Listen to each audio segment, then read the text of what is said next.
le patient présente. Ensuite, on va réaliser notre examen physique et différentes explorations complémentaires que le patient a déjà présentées. Et ensuite, on va faire un résumé des données pertinentes que le patient présente. On va détailler ces différentes étapes. D'abord, il faut savoir que la prise de contact avec le patient, c'est un temps très important. Il faut savoir se présenter, hein, d'accord, d'abord, et dire au patient qu'est-ce que vous allez faire. Hein, d'accord. Donc, vous allez vous présenter. Ensuite, vous allez lui dire qu'est-ce que vous allez faire, que vous allez l'interroger, que vous allez prendre note, que vous allez l'examiner. Il faut être présentable, bien sûr. Il faut être propre, souriant, pour gagner la confiance du patient. Hein, d'accord. La première impression, elle est très importante. Et on a dit que la relation médecin-patient, c'est une relation de confiance. Hein, d'accord. Et la présentation, elle a de l'impact pour gagner de la confiance du patient. Donc, il faut être présentable, il faut être rassurant. Hein, d'accord. Il ne faut pas être hautain. Il faut utiliser des mots simples que le patient comprend. Il ne faut pas utiliser de mots scientifiques. Si le patient ne comprend pas le français, il faudra lui parler avec sa langue, et puis la langue qu'il comprend. Hein, d'accord. Donc, il faut utiliser des mots simples que le patient comprend. Alors, il s'agit de faire un lien avec le patient. Donc, il faut toujours être à son niveau. Il faut savoir l'écouter, être attentif, respectueux, essentiellement, particulièrement lorsqu'on l'examine. Hein, d'accord, il faut être respectueux, se munir de patience, surtout lorsqu'on l'écoute. Il ne faut pas l'interrompre, il faut lui laisser un temps de parole, hein, d'accord, et ensuite diriger notre discussion. Donc, il faut avoir le sens de l'observation. Lorsqu'on rédige, il faut être à l'aise, donc position assise, hein, d'accord, devant le patient pour ne pas omettre les éléments importants. Il faut donc écrire en même temps, hein, d'accord, qu'on interroge le patient, prendre note et ensuite faire une rédaction complète. Notre écriture, elle doit être lisible parce qu'on sait que notre écriture va être partagée par le reste de l'équipe médicale. Et donc, il ne faut pas utiliser des abréviations lorsqu'on fait notre rédaction. Hein, d'accord? Sauf pour les choses qui sont très communes. Donc, pas d'abréviation. Hein, d'accord? Et l'écriture, elle doit être lisible. Donc, par exemple, je me présente, bonjour, voilà, mon nom est docteur Tel, je travaille comme médecin généraliste dans ce service, je vais vous poser quelques questions concernant votre problème de santé et je vais prendre quelques notes, d'accord? Vous allez expliquer au patient qu'est-ce que vous allez faire. Vous commencez par ces données de l'état civil, est-ce que vous pouvez me dire votre nom, votre date de naissance, vous habitez où, votre adresse, votre numéro de téléphone, votre email. Il faut toujours avoir toutes les coordonnées pour essayer, hein, d'accord, s'il y a quelque chose, de contacter le patient. Ensuite, on passe directement au motif de la consultation. On va lui demander qu'est-ce qui vous amène à cette consultation ou de quoi vous plaignez-vous, hein, d'accord. Par exemple, il va nous dire que j'ai un problème de diarrhée qui dure depuis 3 à 4 semaines. Ensuite, je vais essayer d'avoir plus d'informations sur ce motif de consultation et je vais faire mon interrogatoire sur la symptomatologie du patient, ensuite sur ses antécédents et puis je vais l'examiner, etc. Donc, la présentation, elle est importante. Alors,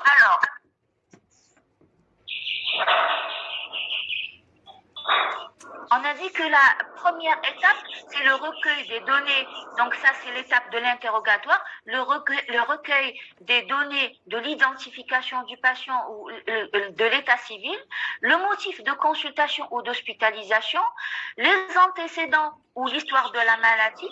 Si les antécédents ont une relation, on commence toujours par les antécédents dans la rédaction, ensuite l'histoire de la maladie et ensuite l'examen physique.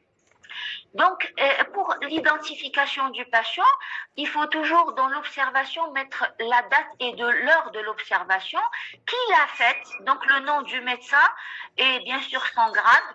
Et on va commencer par le nom, le prénom du patient, son sexe, sa date de naissance, son adresse, son téléphone, son mail, hein, d'accord, sa situation matrimoniale, hein, d'accord, son assurance, hein, d'accord, s'il est assuré, le numéro de son assurance. Puis, on va, si le patient n'est pas coopérant ou s'il a un problème psychiatrique ou s'il est on est dans un cadre d'urgence, il est inconscient, on va demander toutes ces informations, hein, d'accord, des proches ou du personnel qui accompagne le patient.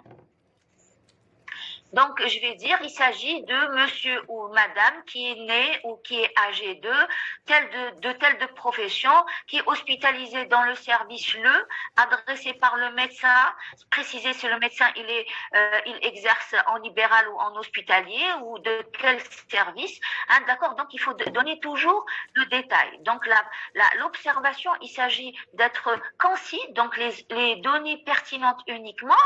Il s'agit d'être clair, hein, d'accord, une écriture claire, lisible, etc. Et bien sûr, hiérarchisé, hein, d'accord, précis et hiérarchisé. Donc, étape par étape. Donc, on va dire, après l'identification, les données de l'identification du patient, on va mentionner dans notre observation le motif d'hospitalisation. Qu'est-ce qui ramène le patient donc à notre consultation ou dans notre hôpital? Donc, quel est le motif ou le problème qui a amené le patient à consulter? Et là, on va préciser juste les symptômes ou les signes physiques principaux. Par exemple, je vais dire, le patient consulte pour douleur thoracique. Le patient consulte pour une toux productive fébrile. Le patient consulte pour une éruption cutanée généralisée fébrile, pour une diarrhée, pour une hématémèse. Donc ça, c'est le motif de consultation. Donc si le patient n'est pas en mesure de parler, il faut bien sûr demander à son entourage pour obtenir les informations nécessaires. Après le motif de consultation, donc on a dit les données de l'état civil en premier. La deuxième étape, c'est la rédaction du motif de l'hospitalisation ou de la consultation. Ensuite, on passe directement à la troisième étape, c'est la rédaction des antécédents. Quels sont les antécédents des patients? Il ne faut jamais demander aux patients, est-ce que vous avez des antécédents? Il ne faut pas donner des questions fermées, oui ou non. Non, il faut être systématisé et demander tous les antécédents étape par étape. Hein, d'accord? Donc, on va commencer par les antécédents personnels, physiologiques, notamment les épisodes de vie génitale chez la femme, les vaccinations. Ensuite, je passe aux antécédents pathologiques, médicaux, chirurgicaux, les allergies et ensuite les habitudes de vie et ensuite le mode de vie et ensuite les antécédents familiaux. Donc, lorsqu'on commence par les antécédents, on parle d'antécédents physiologiques. C'est essentiellement deux choses. La vie génitale, les épisodes de la vie génitale chez la femme, parce que ça donne une idée très importante, ou c'est des éléments pertinents de l'état de santé de la femme. Et bien sûr, en général également, on rapporte les vaccinations. Hein, d'accord. Donc, pour les antécédents physiologiques, c'est essentiellement, on a dit l'histoire, les antécédents gynéco-obstétricaux de la femme. On va lui demander sa ménarchie, hein, d'accord, quand est-ce qu'elle a eu ses règles, donc son cycle menstruel, comment il est, la régularité, l'abondance, la durée, la date des dernières règles, toujours la mettre dans le dossier. Hein, d'accord, le nombre de grossesses, les intervalles entre les grossesses, le nombre d'avortements, les accouchements, le mode d'accouchement, s'il y a une contraception, c'est quel type et la durée de la contraception, les enfants, si c'est s'il y a une pathologie au cours de l'accouchement, leur poids de naissance, s'ils ont été bien portants et sans problème, donc de santé, est-ce qu'elle a allaité ou non? Est-ce qu'il y a des complications au cours de la grossesse ou au cours de l'accouchement? Et bien sûr, il faut également recueillir s'il y a un suivi régulier concernant les facteurs de risque des cancers chez la femme, notamment le cancer du sein et le cancer utérin, d'accord, ou du col. D'accord, demander est-ce qu'elle fait ses frottis, est-ce qu'elle fait les mammographies lorsqu'il y a une indication. Donc, et si, bien sûr, lorsqu'on dépasse les 50 ans, est-ce qu'elle a une ménopause et depuis quand? Donc, si elle est ménopausée et depuis quand? Donc, tous ces éléments, ils doivent figurer dans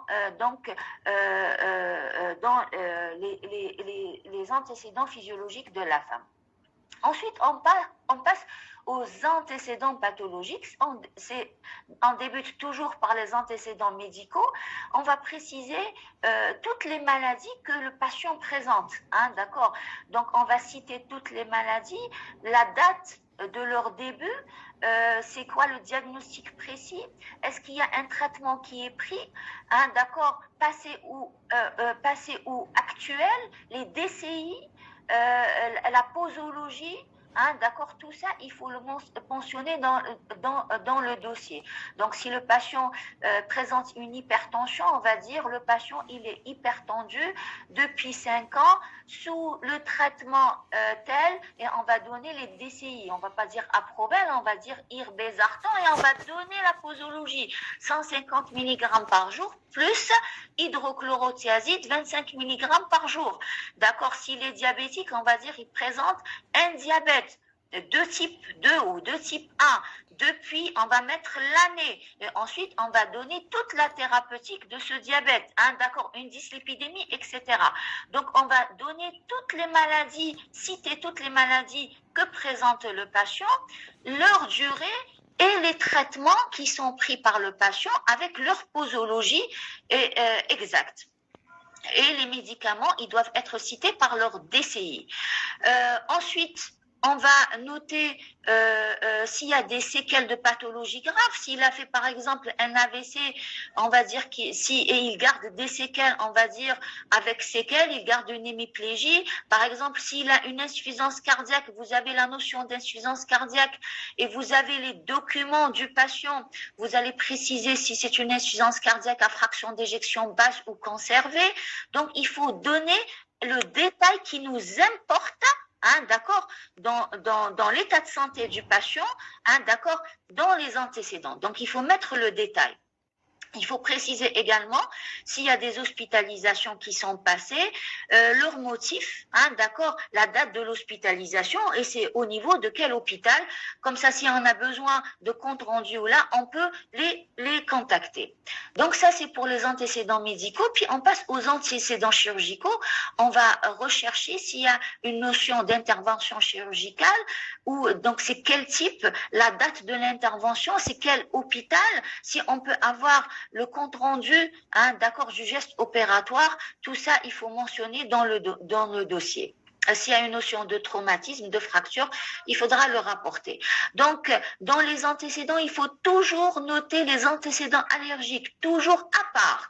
Donc, on a dit les antécédents physiologiques, ensuite les antécédents pathologiques, médicaux, chirurgicaux. Ensuite, on note la notion de maladie allergique ou la notion d'allergie. Est-ce qu'il y a un terrain atopique?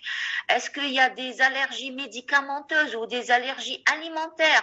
Et elles doivent être, surtout les allergies, elles doivent être soulignées en rouge, mis en gras, d'accord, dans le dossier médical et dans la fiche thérapeutique du patient, d'accord, parce que du fait de la gravité de ces manifestations, d'accord, le terrain atopique, il doit toujours être mentionné.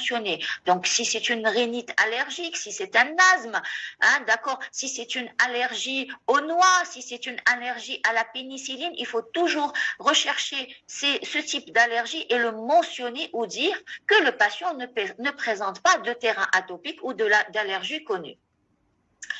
Ensuite, on passe aux habitudes de vie, hein, d'accord? Donc, on va préciser, bien sûr, si on n'a pas mis dans l'état civil, donc s'il est marié ou il a des enfants, il faut le mettre dans les habitudes de vie. Donc, dans les habitudes de vie, on va essentiellement mentionner son mode de vie. Est-ce il vit où? Est-ce que c'est une zone rurale? Est-ce que c'est une zone urbaine? Est-ce qu'il a des contacts avec des animaux? Hein, d'accord? Est-ce qu'il a sa consommation d'eau? Est-ce qu'il consomme de l'eau du robinet, de l'eau de puits? Tout ça, c'est important pour les pathologies infectieuses. Son type de travail, est-ce qu'il est assuré? Bien sûr, et bien sûr, les habitudes toxiques. Est-ce qu'il est tabagique? Et s'il est tabagique, il faut préciser le nombre de paquets en. Hein, d'accord. Voilà, s'il consomme un paquet par jour, hein, d'accord, pendant 5 ans, on va dire 5 paquets an. S'il consomme 2 paquets par jour pendant 10 ans, on va dire 20 paquets an. Hein, d'accord. Donc, on va préciser le nombre de paquets pour être précis. On a dit l'observation, il s'agit de précision. Donc, la date de début du tabagisme et également s'il a sevré, il a sevré depuis quand. Donc, vous voyez, il y a du détail à fournir. Donc, et puis, s'il y a une consommation d'alcool, il faut préciser quel type. Hein, d'accord. Est-ce que c'est du vin? Est-ce que c'est de la bière? Est-ce que c'est de l'alcool fort? Et la quantité de consommation, hein, d'accord, en nombre d'unités, hein, d'accord, d'alcool, et bien sûr s'il est régulier ou s'il est occasionnel. Il faut rechercher également la consommation de drogue. Est-ce que c'est du cannabis ou est-ce que c'est des drogues dures? Est-ce qu'il y a une consommation de drogue IV? Et est-ce qu'il y a une notion de régularité ou d'addiction? Tout ça, il faut préciser dans le dossier parce que ça donne un contexte particulier au patient et sur ce contexte qu'on va construire notre histoire de la maladie. Donc, les antécédents, ils sont très importants. Ils nous permettent de mettre un contexte à notre histoire de la maladie.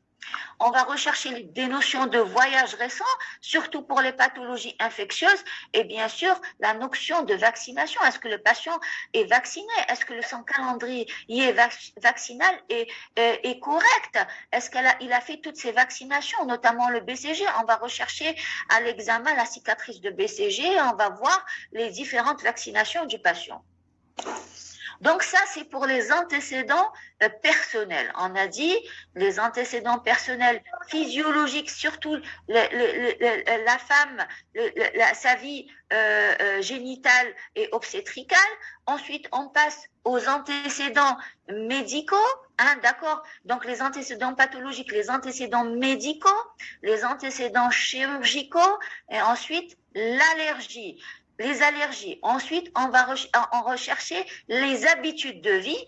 Ensuite, je vais rechercher des antécédents familiaux. On va commencer essentiellement par il s'agira essentiellement par les liens de parenté de premier degré, donc les parents, les frères et les sœurs et les enfants. On va rechercher s'il y a une pathologie particulière.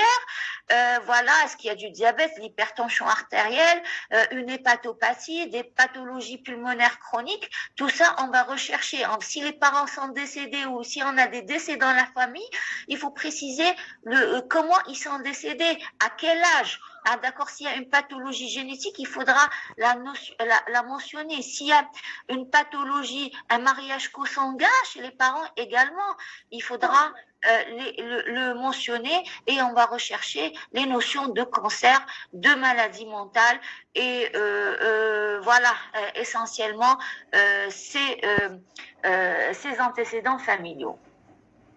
Donc, après les antécédents, donc on a dit identifier le patient, l'identification du patient, ensuite son motif de consultation ou d'hospitalisation dans l'observation, ensuite les antécédents du patient, et en quatrième étape, je passe à l'histoire de la maladie.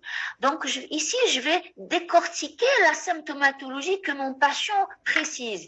Je vais donner ses caractéristiques. Donc je débute par la date et le début des symptômes. Donc en jour, en mois, en année, Hein, d'accord? On va être précis selon la symptomatologie. Et si on est en situation d'urgence, par exemple un infarctus du myocarde ou une ischémie aiguë du membre, on va parler en termes d'heures. On va dire la symptomatologie a débuté il y a 2 heures, il y a 1 heure et demie pour l'infarctus du myocarde. La douleur a apparu, donc le début de douleur remonte à 3 heures, etc. Donc la date de début de la symptomatologie, et puis je vais décrire le symptôme ou les symptômes principaux du patient. Je vais préciser les signes associés à ce symptôme. Hein, d'accord. Les signes généraux, la notion de est-ce qu'il y a un amaigrissement, est-ce qu'il y a une fièvre, hein, d'accord, est-ce qu'il y a une anorexie associée, et selon cette symptomatologie, je vais rapporter les signes négatifs, hein, d'accord. On va prendre un exemple par la suite. Donc, je vais donner les signes positifs, hein, d'accord, et les signes négatifs que je vais rechercher moi-même à l'interrogatoire, que le patient ne va pas dire, mais je vais rechercher à l'interrogatoire pour dire que cette symptomatologie ne s'accompagne pas de ces signes. Ça me permet de préciser, hein, d'accord, le tableau clinique du patient. Donc, en cas de transfert d'un patient d'un autre service, je vais mentionner bien sûr les examens qui ont été déjà faits ou les traitements qui ont été entrepris, etc. Et donc, je vais essayer d'énumérer, hein, la symptomatologie que le patient a présentée sur un ordre chronologique. Comme ça, je vais construire l'histoire de sa maladie. D'accord. Normalement, j'ai un exemple ici. Je pense que je l'ai... voilà. On va le voir par la suite. Hein, d'accord. On va voir un exemple par la suite, comment recueillir l'histoire de la maladie. Après l'histoire de la maladie, hein, d'accord, par exemple, on va passer à l'examen physique, hein, du patient. Hein, d'accord. L'examen physique, il sera bien sûr, donc on doit avoir un minimum, d'outils, hein, d'accord, le stéthoscope, la baisse-langue, le mètre-ruban, le marteau réflexe, hein, d'accord, une lampe à poche, hein, d'accord, et on va faire un tensiomètre et on va commencer à faire notre examen physique. Notre examen physique, il commencera par, il est également hiérarchisé. On va commencer par l'état général, la présentation générale du patient. Donc, son teint, voilà, s'il y a un teint pâle ou s'il est bien coloré, s'il y a une cyanose, s'il y a des marbrures, s'il y a des sueurs, son état de vigilance, sa conscience, hein, d'accord, son attitude, est-ce qu'il est en confort ou là une situation de stress, prostration, tristesse, agitation, tout ça doit être mentionné, son état d'hygiène, tout ça c'est notre sens de l'observation. Donc ensuite on va préciser si son état général il est conservé ou il est altéré. On va rechercher essentiellement les signes généraux, donc l'asthénie, l'anorexie et l'amaigrissement.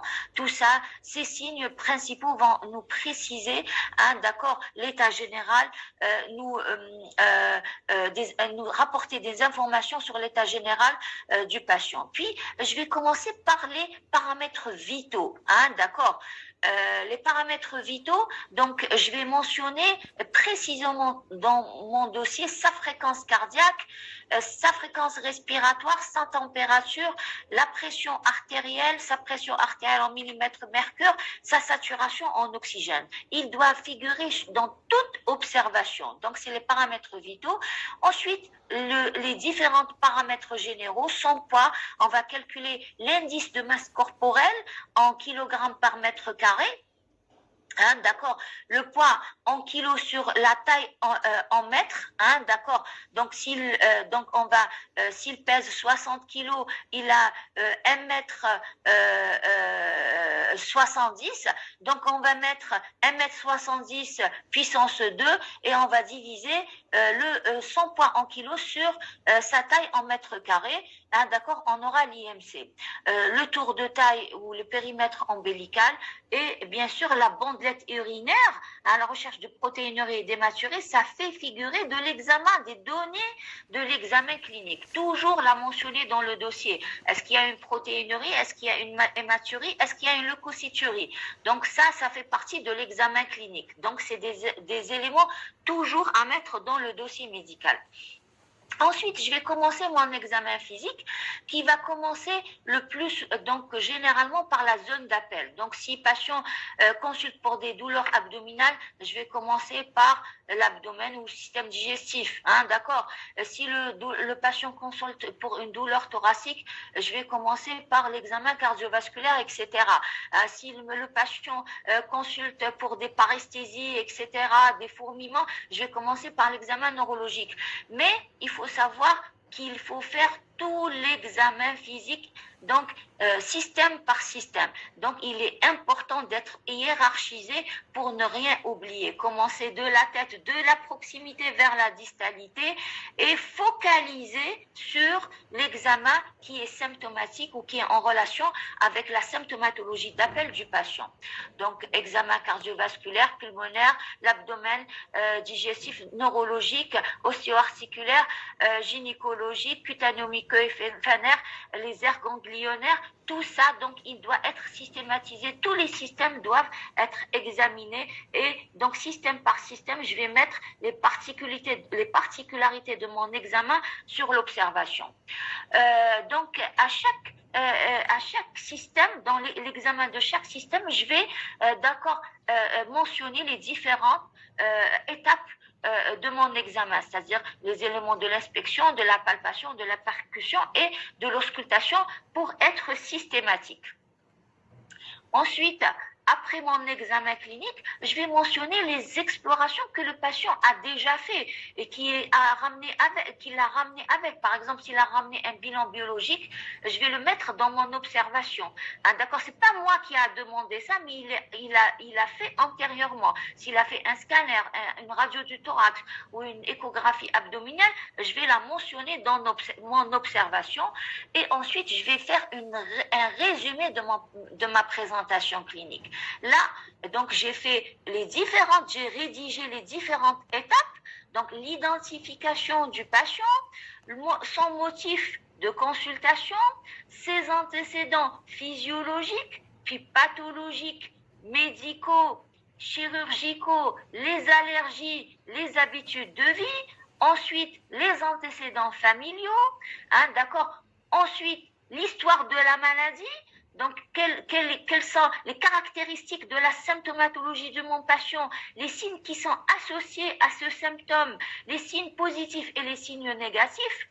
Ensuite, je vais faire mon examen clinique. Mon examen clinique commencera par les paramètres vitaux, les paramètres généraux. Ensuite, les différents système par système, avec les données de l'inspection, de la palpation, de l'auscultation et de la percussion. Ensuite, je vais faire les explorations que le patient a rapportées avec lui. Ensuite, je vais faire un résumé de ma présentation clinique. À ce stade, je donne les éléments pertinents, hein, d'accord, de chaque étape de mon patient, de chaque étape de la rédaction de mon observation. Donc, ça permet une synthèse du problème, hein, d'accord, du patient à partir des données pertinentes recueillies à l'interrogatoire, à l'examen physique et les examens complémentaires que le patient a présentés. Par exemple, il s'agit d'un homme de 48 ans qui consulte pour fièvre avec des sueurs nocturnes. Le début des troubles remonte à environ 3 mois, marqué par l'apparition insidieuse de fièvre intermittente et de sueur nocturne associée à une toux sèche. Le patient rapporte également la notion d'amaigrissement de 10 kg sans changement de ses habitudes d'alimentaire. Il ne signale pas, ça c'est les signes négatifs, il ne signale pas de dyspnée, de douleur thoracique ou d'hémoptysie, il n'a pas de douleur abdominale, de dysphagie, de nausée ou de troubles du transit. Il n'a pas de signes cutanés, de douleurs articulaires ou de symptomatologie neurologique. Donc, les signes en écartent les différents signes qu'on doit rechercher positif ou négatif. Ensuite, les antécédents, le patient ne présente pas d'antécédents médicaux particuliers, il n'y a pas de notion de voyage récent, il n'y a pas de contact avec les animaux, il n'y a pas d'antécédents allergiques, les antécédents familiaux sont sans particularité. À l'examen clinique, je retrouve un patient en bon état général qui est conscient, qui est coopérant. L'examen physique retrouve, je compte les constantes et puis je donne, d'accord, les éléments pertinents pour chaque système. Et là, je constitue un résumé qui me permet d'approcher les premières hypothèses diagnostiques. Ensuite, je vais les compléter par des explorations. Je vais poser mon diagnostic. Je vais poser ma décision thérapeutique. Et ensuite, je vais préciser mon type de ma surveillance. Donc, l'observation médicale constitue un document pédagogique et scientifique élémentaire à l'apprentissage initial de la médecine. Elle permet une approche du malade grâce à sa bonne structuration et sa richesse en informations et constitue le premier pas dans la relation médecin-malade. C'est un outil essentiel pour le raisonnement clinique et donc pour l'élaboration d'hypothèses cliniques et thérapeutiques. Donc, on a vu les différentes étapes de la rédaction clinique. D'accord, c'est un cours théorique, mais en stage, d'accord, vous allez, d'accord, faire des présentations et c'est l'exercice qui va vous permettre à chaque fois d'améliorer votre rédaction de votre observation médicale. Donc, il me reste quelques secondes, d'accord, voilà, pour cette première présentation. Je vais essayer de me connecter une deuxième fois. Donc, restez en ligne, d'accord, pour que vous puissiez poser vos questions et on va programmer la deuxième séance. Je vous remercie.